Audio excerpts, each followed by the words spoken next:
Si oui, papa, je te suis. On fait ça avec mon papa, je te suis. Papa, je te suis. Alléluia. Je suis venu te dire ce matin à partir de ce message. Retiens à partir d'aujourd'hui, chrétien céleste, fidèle de la paroisse Saint-Louis. La Bible est claire que nous sommes étrangers et voyageurs. Alors, si nous sommes étrangers et voyageurs, ça veut dire que nous avons un chez nous. Si nous sommes étrangers sur cette terre, ça veut dire que nous avons un chez nous. Parce que Daniel n'a pas eu peur d'écouter la voix de son Dieu. Daniel n'a pas eu peur de perdre son travail. Daniel n'a pas eu peur d'avoir confiance en son Dieu. Parce qu'il sait qu'il est sur une terre étrangère. Et parce que s'il obéissait à la voix de Nebuchadnezzar, il n'allait pas voir la main de Dieu dans sa vie. Alléluia. Si Daniel se prosternait devant ce veau d'or, je vous pose la question. Est-ce que vous êtes sûr qu'il allait voir la main de Dieu? Non. Non.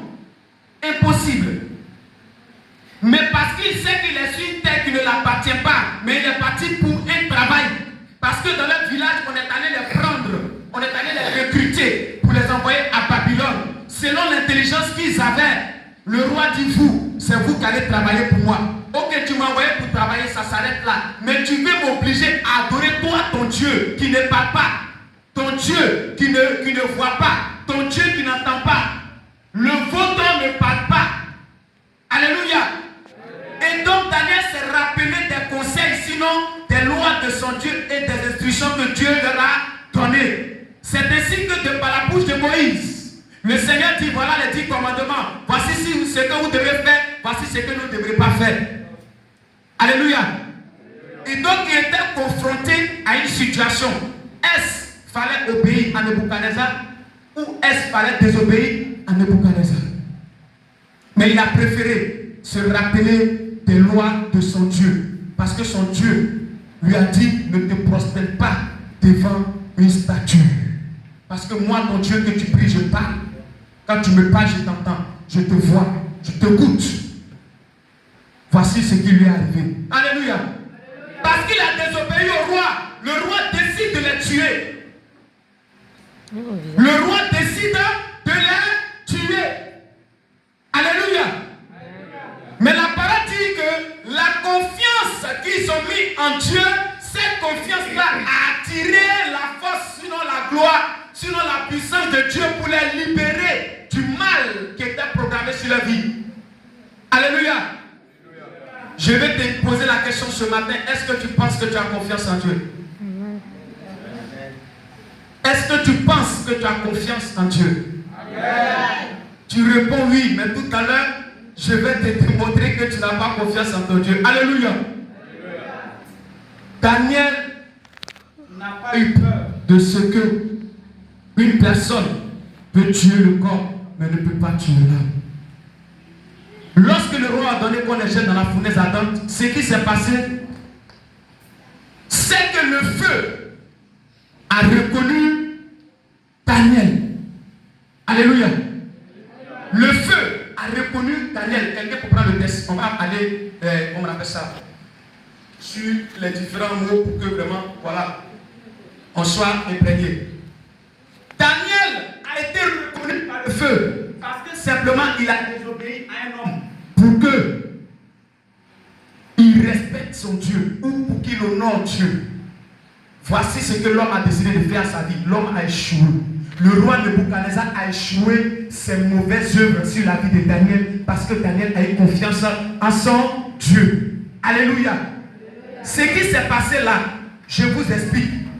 Et ce sera le socle. Si sinon, mon sous-thème de ce message, permettez-moi de me retrouver là.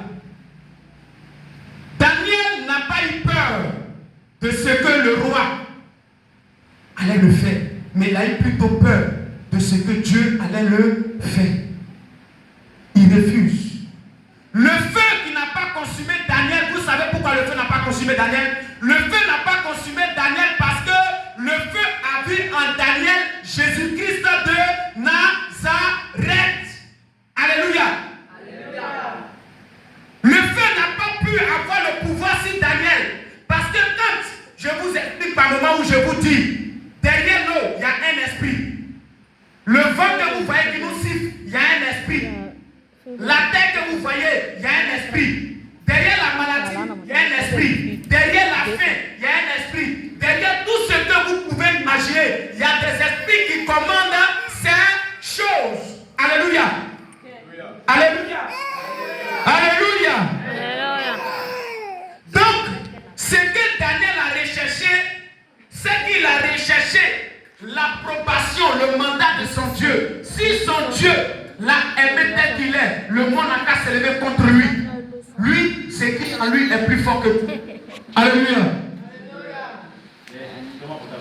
Donc je dis, parce que de vous à moi, est-ce que quelqu'un peut rentrer dans le feu sans qu'il ne soit brûlé? Non. Alléluia. Est-ce que quelqu'un peut rentrer dans le feu sans qu'il ne soit brûlé? Alléluia. J'ai dit, est-ce que quelqu'un peut traverser